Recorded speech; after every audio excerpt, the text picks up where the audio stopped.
સમાચાર વિગતવાર જોઈશું। દક્ષિણ અને મધ્ય ગુજરાતમાં વહેલી સવારથી જ ધોધમાર વરસાદ વરસી રહ્યો છે।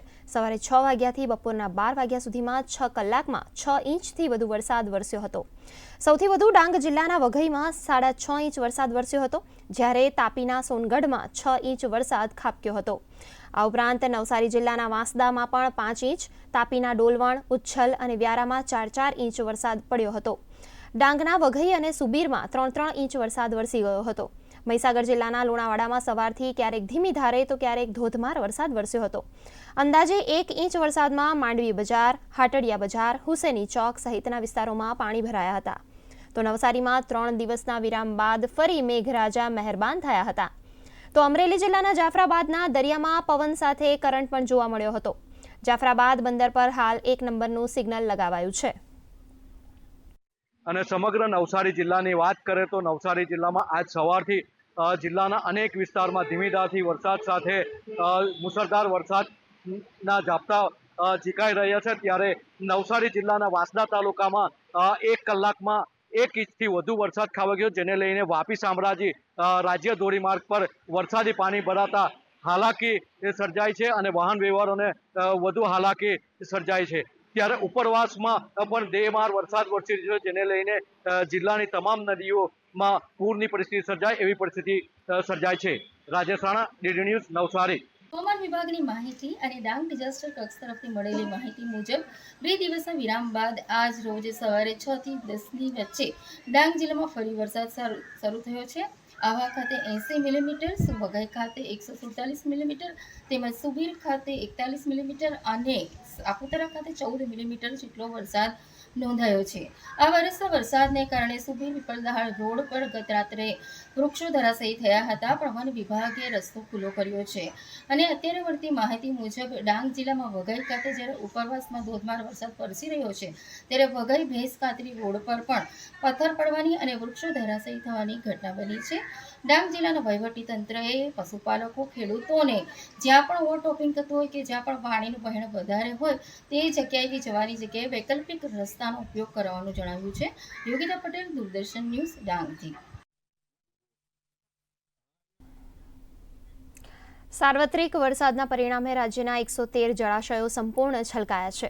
ગુજરાતની જીવાદોરી સમાન સરદાર સરોવર ડેમમાં 86%થી વધુ જળ સંગ્રહ છે। રાજ્યના 206 જળાશયોમાં 113 જળાશયો 100%, જ્યારે 43 જળાશયો 70થી 100% વચ્ચે ભરાતા હાઈ એલર્ટ જાહેર કરાયા છે। આ સિવાય રાજ્યના 18 ડેમ 50%થી 70% ભરાતા એલર્ટ અપાયું છે, જ્યારે 23 ડેમમાં 25થી 50% વચ્ચે તેમજ 9 ડેમમાં 25%થી ઓછું પાણી સંગ્રહ થયું છે। સૌથી વધુ સરદાર સરોવર યોજનામાં 1.14 લાખ ક્યુસેક પાણીની આવક સામે 79,000 ક્યુસેક પાણી છોડવામાં આવી રહ્યું છે, જ્યારે ઉકાઈમાં 48,000 ક્યુસેક પાણીની આવક સામે 16,000 પાણીની જ આવક નોંધાઈ છે।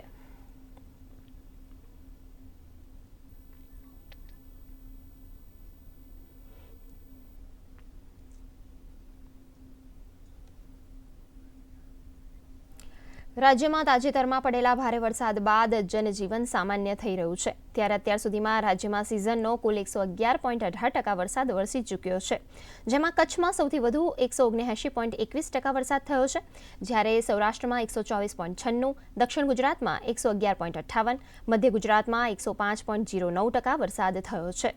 ઉત્તર ગુજરાતમાં હજી 12%ની ઘટ સાથે 88.26% વરસાદ નોંધાયો છે। તો બીજી તરફ હવામાન વિભાગે આજથી 7 સપ્ટેમ્બર સુધી સૌરાષ્ટ્ર કચ્છમાં ભારે વરસાદની આગાહી વ્યક્ત કરી છે।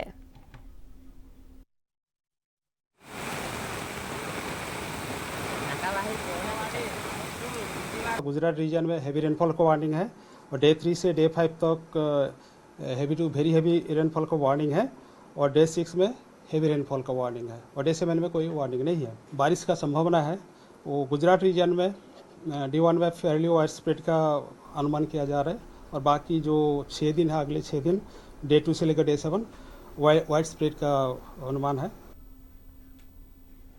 ડાંગ જિલ્લામાં મુશળધાર વરસાદ બાદ જનજીવન ફરી ધબકતું થયું છે। પાણી ઓસર્યા બાદ રોગચાળો ન ફાટી નીકળે તે માટે જિલ્લાના આરોગ્ય વિભાગ દ્વારા એપિડેમિકને લગતી જરૂરી દવાઓનો જથ્થો ઉપલબ્ધ રાખવામાં આવ્યો છે। સાથે જ પ્રાથમિક આરોગ્ય કેન્દ્રોથી લઈને તાલુકા અને જિલ્લા કક્ષાએ કુલ 14 રેપિડ રિસ્પોન્સ ટીમ ફાળવવામાં આવી છે।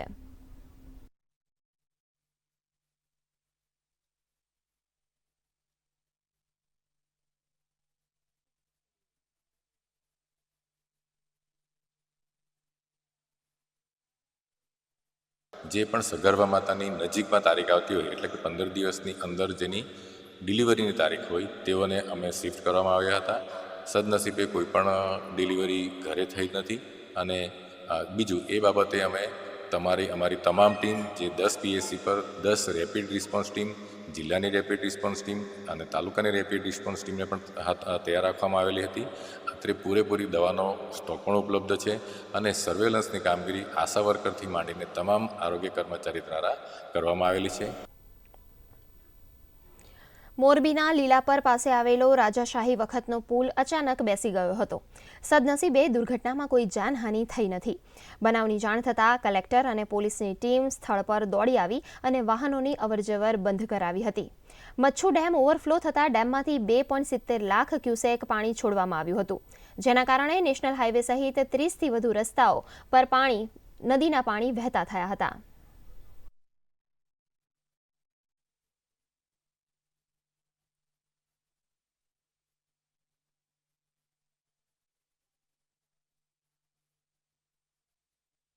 આજે 5:30 આજુબાજુ જે મોરબી લીલાપર રોડ ઉપર જે રાજાશાહી વખતનો જે અંદાજે 40થી 50 વર્ષ જૂનો બ્રિજ છે, એમાં એક પિયર છે જે ક્રશ થવાથી વચ્ચેના 2 સ્પાન છે એ બેસી ગયેલ છે. અત્યારે પોલીસ તંત્રની એની મદદ લઈ અને હાલ રસ્તો બંને બાજુથી બંધ કરેલ છે ટ્રાફિક માટે. કોઈની અવર જવર ના થાય તે માટે બોર્ડને એવું મૂકી અને રસ્તો સદંતર બંધ કરવામાં આવશે. અને જે વૈકલ્પિક વ્યવસ્થાના ભાગરૂપે જે રસ્તાઓ છે એ ચાલુ કરી અને સત્વરે વાહન વ્યવહારને ચાલુ કરવામાં આવશે. તાપી જિલ્લામાં સવારથી જ વરસાદી માહોલ જામ્યો હતો. વ્યારા, વાલોડ, ડોલવણ તેમજ સોનગઢ તાલુકાના ગ્રામ્ય વિસ્તારોમાં ભારે વરસાદ વરસી રહ્યો છે. ડોલવણ તાલુકો સૌથી વધુ પ્રભાવિત થયો છે. ડોલવણ તાલુકામાંથી પસાર થતી ઓલન નદી 2 કાંઠે વહી રહી છે અને નદીના પાણી આસપાસના ગામોના ઘરો અને ખેતરોમાં પ્રવેશ્યા છે. અને આ વિશે વધુ માહિતી સાથે જોડાયા છે અમારા સંવાદદાતા નીરવ કંસારા. જી નીરવ, તાપી જિલ્લામાં વરસાદી માહોલ જામ્યો છે. ક્યાં કેટલા પાણી ભરાયા છે અને કેવી પરિસ્થિતિ સર્જાઈ રહી છે? જી જણાવો. જી નિકિતા, આપને જણાવી દઉં કે તાપી જિલ્લામાં સવારથી જ મુશળધાર વરસાદ વરસી રહ્યો છે, જેમાં ડોલવણ તાલુકો સૌથી વધુ પ્રભાવિત થયો છે. ડોલવણમાંથી પસાર થતી મોટેભાગની નદીઓમાં મોટી માત્રામાં પાણી આવવાને લઈને નદી 2 કાંઠે વહી રહી છે. ડોલવણમાંથી પસાર થતી ઓલણ નદી ગાંડીતુર બની હોય તેવા દ્રશ્યો સામે આવી રહ્યા છે. ઓલણ નદીના પાણી હવે આસપાસના ગામોમાં પ્રવેશી રહ્યા છે. ખાસ કરીને ઓલણ નદીના પાણી અંધરવાડી નજીક કસવાવ જેવા ગામોમાં પ્રવેશી રહ્યા છે, જેને લઈને જે ગામોની નદી કિનારાના ઘરો છે તેમાં પણ પાણી પ્રવેશી ચૂક્યા છે, જેને લઈને જે ઘરના માલિકો છે તેની ઘર વખરી જે આ પાણીમાં વહી ગઈ હોવાની તેઓ ફરિયાદ કરી રહ્યા છે. ખેતરો પણ પાણીમાં ગરકાવ થઈ ગયા છે, જેને લઈને પરિસ્થિતિ ધીરે ધીરે વકરી રહી છે અને સતત વરસાદને લઈને જે નદી કિનારાના જે ગામો છે તેની પરિસ્થિતિ વકરી રહી છે. જી નિકિતા, તો હાલ બચાવ માટેની કયા પ્રકારની કામગીરી કરવામાં આવી રહી છે? હાલ ચોક્કસ જે ડોલવણ મામલતદાર સહિત જે તંત્ર છે તે એલર્ટ થઈ ગયું છે અને SDRF ની ટીમ હાલ ડોલવણ તાલુકામાં રવાના કરી દેવામાં આવી છે. ડોલવણ તાલુકાના જે ઓલણ નદીના પાણી જે એક આશ્રમ શાળામાં પણ પ્રવેશ્યા છે, જેને લઈને 200 થી વધુ જે બાળકો વિદ્યાર્થીઓ છે તે ત્યાં ફસાયા હોવાની માહિતી છે, જેને બચાવ કામગીરી માટે પણ હાલ SDRF ની ટીમ રવાના થઈ હોય તેવી માહિતી સામે આવી રહી છે. જી નીરવ, સમગ્ર માહિતી આપવા બદલ આપનો ખૂબ ખૂબ આભાર. સમાચારોમાં આગળ વધીએ તો અમદાવાદની સિવિલ હોસ્પિટલમાં વર્ગ 4ના ખાનગી એજન્સીના કર્મચારીઓ હડતાલ પર ઉતર્યા છે. આ કર્મચારીઓ લાંબા સમયથી પગાર વધારો, PF સહિતની પડતર માંગણી અંગે વિરોધ પ્રદર્શન કરી રહ્યા છે. હાથમાં પોસ્ટર અને બેનર સાથે કર્મચારીઓ હોસ્પિટલ પરિસરમાં ધરણા પર ઉતર્યા હતા. સુપરવાઇઝર અયોગ્ય વ્યવહાર કરતા હોવાનો પણ કર્મચારીઓએ આક્ષેપ કર્યો હતો.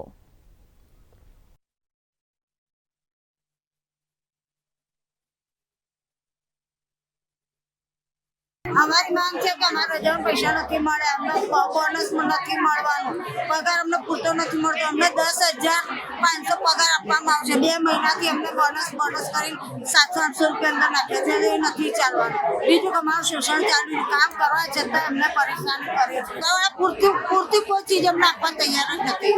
બરાબર. અને બીજી વસ્તુ કે અમારો પગાર 24,500 પગાર છે. અમારો પગાર અમને પૂરતો ના આપી શકો તો અમારા પગારમાંથી 1,000 રૂપિયા ખાઈ શકે. 9-10 હજાર ના ખાઈ શકે. બરાબર, 9-10 હજાર પગાર ના ખાઈ શકે. બાકી અમારો 9-10 હજાર પગાર એ ખાઈ જાય છે. રાજ્ય સરકાર દ્વારા રાજ્યના ઇન્ટર્ન્સ અને રેસિડેન્ટ તબીબોના સ્ટાઇપેન્ડમાં તાજેતરમાં વધારો કરવામાં આવ્યો છે. તેમને અગાઉ મળતા સ્ટાઇપેન્ડ કરતાં 20% જેટલો વધારો કરાયો છે. જોકે જુનિયર ડોક્ટર્સ એસોસિએશને 40% સ્ટાઇપેન્ડ વધારા માટે આજથી હડતાલ કરવાની રાજ્ય સરકારને ચીમકી આપી છે. સરકારે આ હડતાલને સંપૂર્ણપણે ગેરવ્યાજબી ગણાવી દેશમાં સૌથી વધુ સ્ટાઇપેન્ડ આપનાર રાજ્યોમાં ગુજરાત રાજ્યને અન્ય રાજ્યોની સરખામણીમાં અગ્રેસર ગણાવ્યું છે. અને આ અંગે વધુ માહિતી સાથે જોડાયા છે અમારા સંવાદદાતા માનુશ્રી પટેલ. જી માનુશ્રી, જણાવો કે હાલ કયા મુદ્દા પર ડોક્ટર્સ વાત કરી રહ્યા છે અને શું પરિસ્થિતિ આપને દેખાઈ રહી છે? જી નિકેતા, હું આપને જણાવું તો બીજે મેડિકલ કોલેજ તરફથી જે જુનિયર રેસિડેન્ટ ડોક્ટર્સ છે તેમના દ્વારા હડતાળ કરવામાં આવી છે. અને આ વખતે હડતાળનો મુદ્દો છે તેમના સ્ટાઇપેન્ડના વધારાને અંતર્ગત રાજ્ય સરકાર તરફથી જે શનિવારે વધારો કરવામાં આવ્યો છે તે 20%નો છે અને ડોક્ટર્સની માંગ 40% સુધીની છે. આ ઉપરાંત રાજ્ય સરકાર તરફથી એવું પણ કહેવામાં આવ્યું છે જે પગાર વધારો કરવામાં આવ્યો છે તેમાં જણાવવામાં આવ્યું છે કે હવે આગામી 5 વર્ષ સુધી આ વધારો માન્ય ગણાશે. જ્યારે ડોક્ટર્સનું એવું કહેવું છે કે દર 3 વર્ષે આ પગાર વધારો કરવામાં આવે છે તો તે માન્ય રાખવામાં આવે. 3 વર્ષનો દર 3 વર્ષે તેનો પગાર વધારો કરવામાં આવે. પરંતુ આ મુદ્દે જ્યારે અમે જુનિયર ડોક્ટર એસોસિએશનના વાઇસ પ્રેસિડેન્ટ છે ડોક્ટર શશાંક આશરા સાથે વાતચીત કરી હતી, તેમને જણાવ્યું હતું કે માર્ચ મહિનાથી લઈ સપ્ટેમ્બર મહિનાની આજે 2જી તારીખ છે, એ લોકો સરકાર સાથે સતત સંપર્કમાં છે અને આ જે પગાર વધારો કરવામાં આવ્યો છે તે તેમની માંગણીને અનુરૂપ કરવામાં નથી આવ્યો, જેથી બીજે મેડિકલ કોલેજના જે રેસિડેન્ટ ડોક્ટર્સ છે તેમના સ્ટાઇપેન્ડના વધારાને માંગને લઈને અનિશ્ચિત કાળની હડતાળ ઉપર બેઠા છે.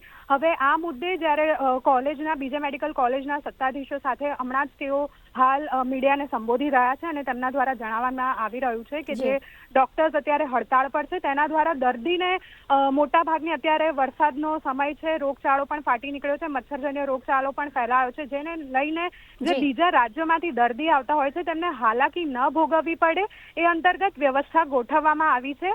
એટલે જે 1200 ડોક્ટર્સ હડતાળ પર છે તેની સામે કહી શકાય કે 100 થી 130 જેવા વૈકલ્પિક ડોક્ટરની વ્યવસ્થા કરવામાં આવી છે, જેથી જે દર્દીને હાલાકી ભોગવવાનો વારો આવે છે તે ના ભોગવવું પડે. નિશ્ચિતપણે કહી શકાય કે અત્યારે સારવાર ઓપીડી ધીમી ચાલી રહી છે, પરંતુ તે તેના ડોક્ટર્સ દ્વારા જે વૈકલ્પિક વ્યવસ્થા કરવામાં આવી છે તે તેના દ્વારા ઓપીડીમાં દર્દીઓને સારવાર મળી રહી છે એવું કહી શકાય. આ ઉપરાંત કોલેજના સત્તાધીશોએ એવું પણ જણાવ્યું છે કે અમે વિદ્યાર્થીઓ સાથે વાતચીત કરીને, જે રેસિડેન્ટ ડોક્ટર્સ છે તેમની સાથે વાતચીત કરીને આ જે હડતાળ છે એ જલ્દી સમેટી શકાય તેવા નિર્ણયો પણ અમે કરી રહ્યા છે. હવે જોવાનું એ રહેશે કે જે રેસિડેન્ટ ડોક્ટર્સ છે, કોલેજના સત્તાધીશો છે અને સરકાર મુદ્દે સરકારના જે નિર્ણય છે આ મુદ્દે હવે શું નિર્ણય લેવામાં આવે છે તે નજીકના સમયમાં જોવાનું રહેશે. જી માનુશ્રી, સમગ્ર માહિતી આપવા બદલ આપનો ખૂબ ખૂબ આભાર.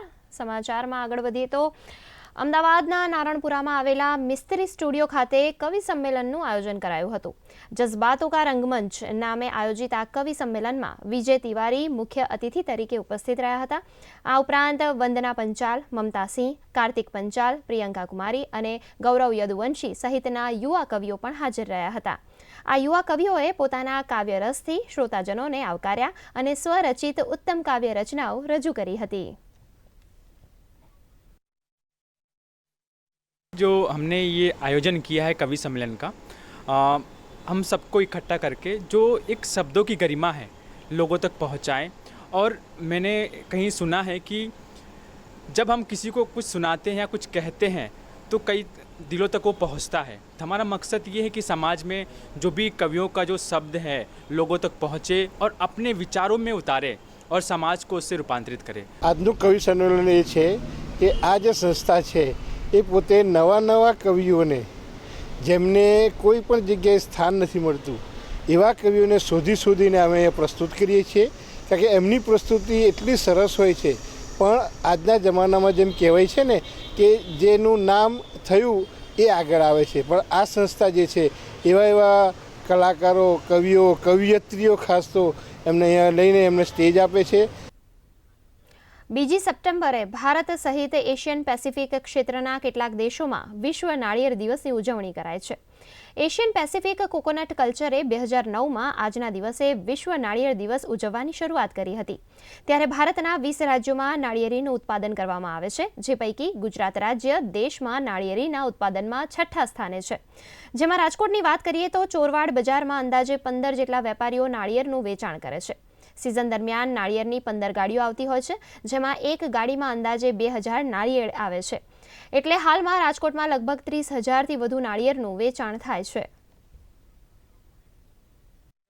માલ ઓછાના હિસાબે 7-8 ગાડી આવે છે. તેના હિસાબે માલ ઓછો આવે છે અને ઘરાક વધારે લેવાલ છે. તેના હિસાબે ભાવમાં થોડોક ઉછાળો છે. નારિયેલ આવે છે માંગરોળ સાઈડથી અને વેરાવળ સાઈડથી અને ચોરવાડ સાઈડથી. અને હવે જોઈએ કેટલાક સમાચારો સંક્ષિપ્તમાં.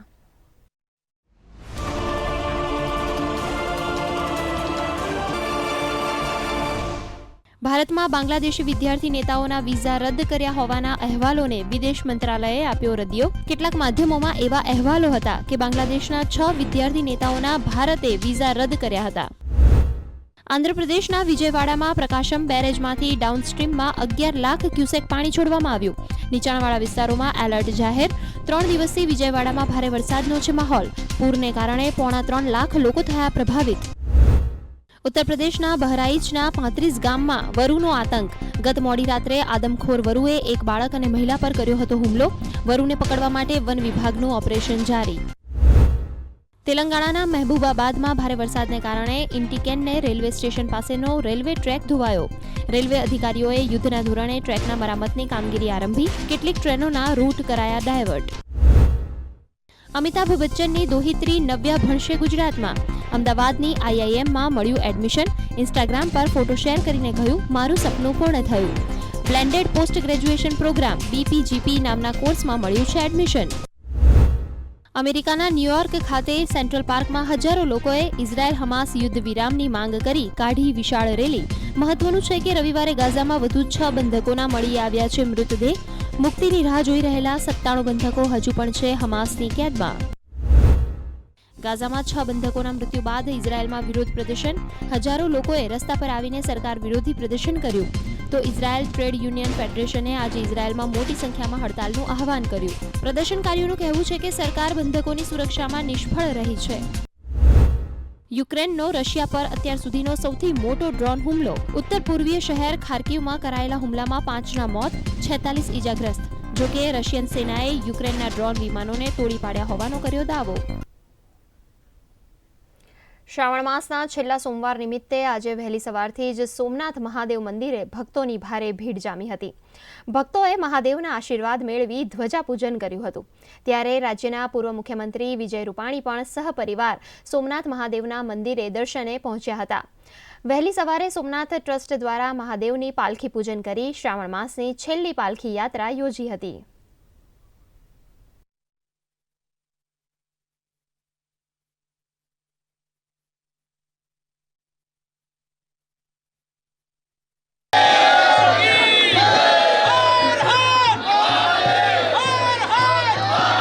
પહેલો સોમવાર ખૂબ પવિત્ર દિવસ છે. આજે અમારા પરિવાર તરફથી સોમનાથ મહાદેવને ધજા ચડાવવામાં આવી છે અને પૂજા પણ કરવામાં આવી. ખૂબ ધન્યતા અનુભવું છું. ભગવાન સોમનાથ મહાદેવનો પ્રભાવ આપણે સૌ અનુભવીએ છીએ. જય સોમનાથ. પવિત્ર શ્રાવણ માસનો આ 5મો સોમવાર અને આજે આમ તો સોમવતી અમાસ 2 ભાગમાં એટલે સોમવાર અને મંગળવારે 2 દિવસે અમાસનો ભાગ છે.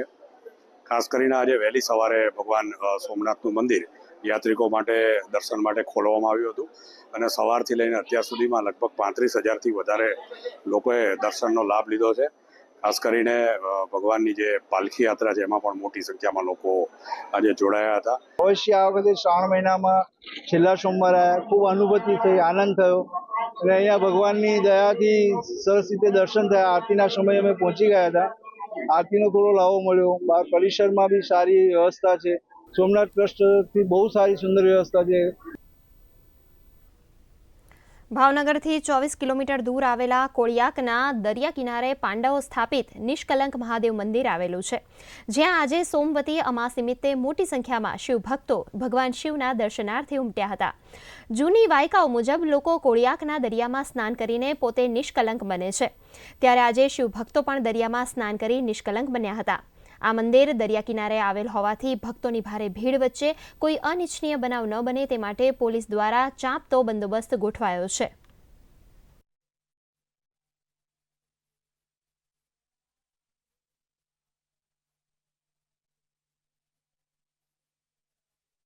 આ દિવસે સમગ્ર ભાવિ ભક્તો શ્રાવણ મહિનાના છેલ્લા દિવસે અમાસના દિવસે મહાદેવના નિષ્કલંક મહાદેવના દર્શને આવે છે અને પોતાના પાપ અહીંયા ધોવે છે કે અમારા પાપ પણ ક્યાંક અહીંયા ધોવાશે. જેવા પાંડવોના પાપ અહીંયા ધોવાણા થયા તેવા અમારા પણ પાપોનો નાશ થશે. તેમજ આ સ્થાનનું મહત્વ પિતૃમોક્ષનું પણ છે. લોકો તર્પણ વિધિ કરવા પણ આવે છે. મહિમા તો એવું સાંભળેલું છે કે સાહેબ કે દરિયાની વચ્ચે મંદિર છે, બહુ સરસ પવિત્ર જગ્યા છે અને પાણી નીચે આમ જતું રહે છે, પાછું દર્શન કરીને પાછા જાય છે, પાછું પાણી આવી જાય છે. જે પાંડવો અને કૌરવો વચ્ચે યુદ્ધ થયું ત્યારે પાંડવોના કલંક દૂર કરવા અને અહીંયા 5 શિવલિંગની સ્થાપના કરી પાંડવોના અહીંયા કલંક દૂર થઈ ગયા, એટલે કે નિષ્કલંક મહાદેવનું નામ છે.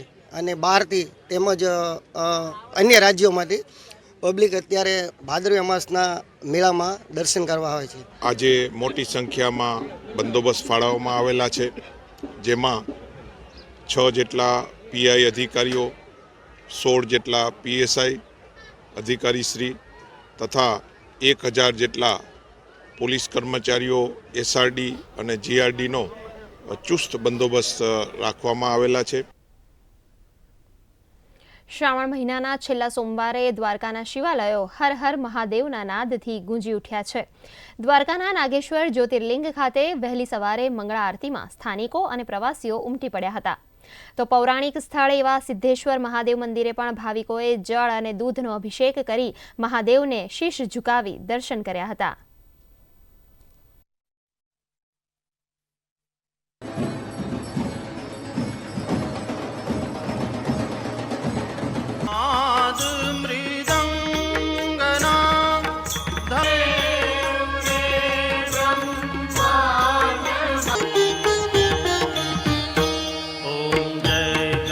જ્યારથી દ્વારકા બન્યું ત્યારથી અહીં શિવજીની સ્થાપના કરવામાં આવી હતી, જે સ્થાપના સિદ્ધેશ્વર મહાદેવની કહેવામાં આવે છે.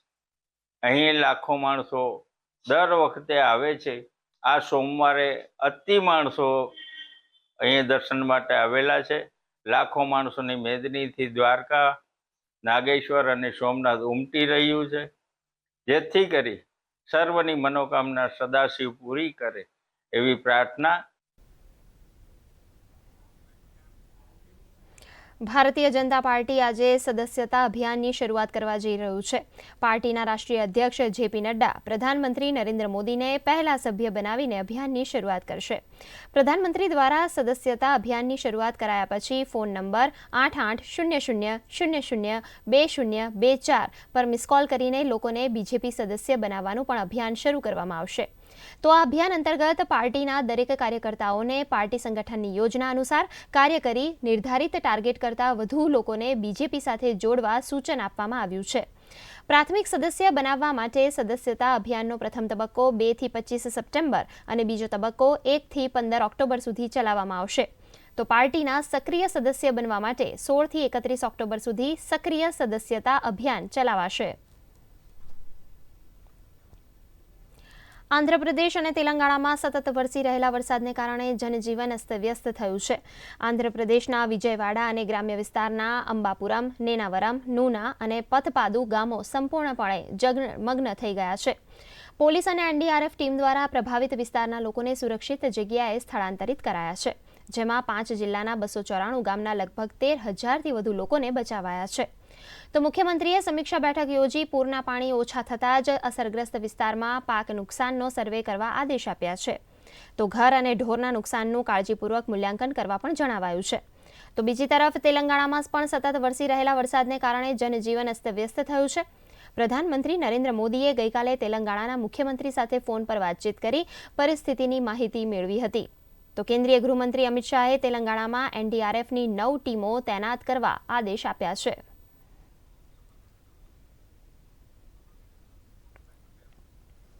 દક્ષિણની સાથે સાથે હવે પશ્ચિમ, મધ્ય અને ઉત્તર ભારતમાં પણ ચોમાસું સક્રિય જણાય છે. ગત કેટલાક દિવસોથી વરસાદની આપત્તિનો સામનો કરી રહેલ ગુજરાતને રાહત મળી નથી. રાજસ્થાન, ગુજરાત, મહારાષ્ટ્ર, છત્તીસગઢ, ઓડિશા અને બિહાર સહિત કેટલાક રાજ્યોમાં ભારે વરસાદનું એલર્ટ જાહેર કરાયું છે. તો ઉત્તર પ્રદેશમાં પણ ચોમાસું ફરી સક્રિય થયું છે.